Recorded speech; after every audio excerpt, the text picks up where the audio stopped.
Hello po.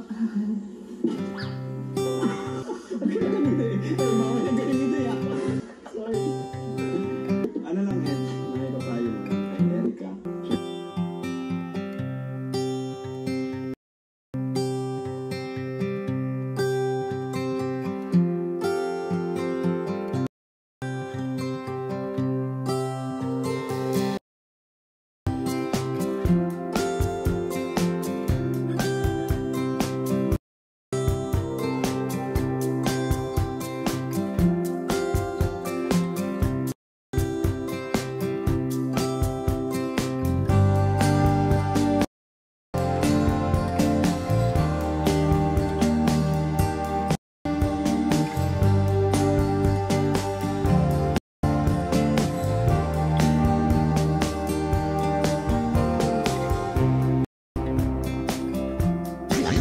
Ano ang may pampayo mo?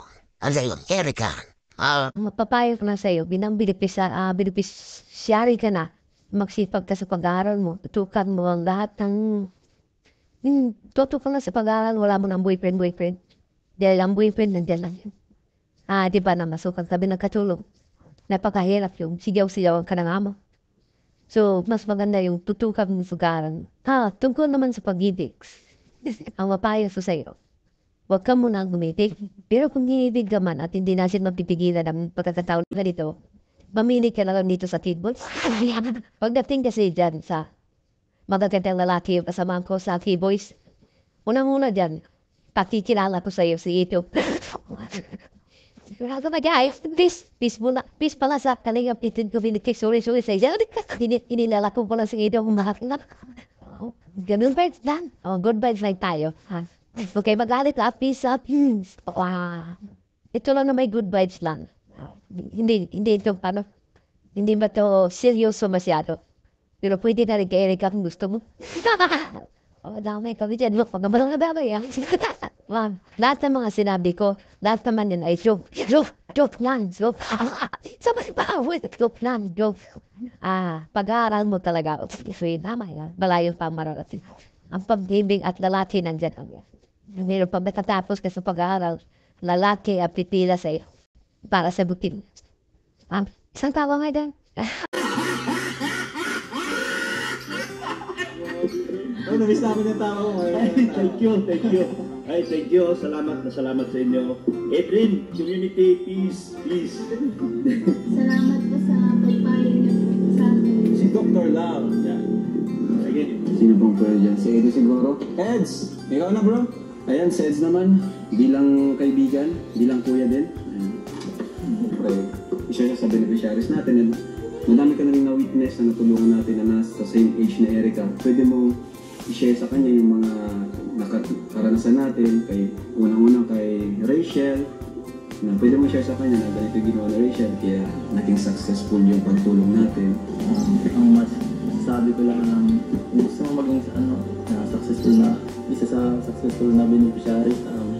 Yun lang, ituloy mo lang yung pagiging mo, huwag kang magbabago at isa ay dapat maging loyal ka sa kalingap. Yan, asawa ng tumulong. Para parang kinakabahan bro sa Edo. Relax lang. Parang nagbablog ka lang. Sa ganun daw, huwag masyadong mag-communicate kasi minsan pag karamihan sa namin, karaniwan. Oo, yung mga share yung mga nangyari na error, may mistake ng ibang beneficiaries. Kala nila tuloy-tuloy. Kala nila tuloy-tuloy ang tulong, kala nila okay na, ganyan. Kala nila kaya nila magsarili, ganyan. At minsan nabubulag sila. Sana hindi ka masilaw kagaya ng nila. At sa tingin ko matalino naman. As a student naman, masishare ko, masasabi ko, lang pang focus ka lang sa goal mo. Huwag masyadong madali ng yung mga bagay na parang, pag mag-visual na masyado, huwag masyadong i-focus yung sa mga mapangit na gawain, ganyan, pag-iinom, ganyan, masyadong pag-ibagada. Kasi pag ganyan, masyadong... Mawala ka ng focus, no? Masyadong... marami tayong oras pag bata pa masyado. Siyempre, lalo na ngayon, may itsura ka. iwas ka sa mga ano, sa mga boys. Yan, ganyan. Sa mga ano siguro, yung mga, di naman lahat. Yung mga bad influence, no? Mga di kilala niya siguro, kung di niya kilala. Hindi kaya kasi baka kung ano-ano eh, kung anong pakay, ganyan, hirap. Doble ingat na lang. Thank you po, Kuya.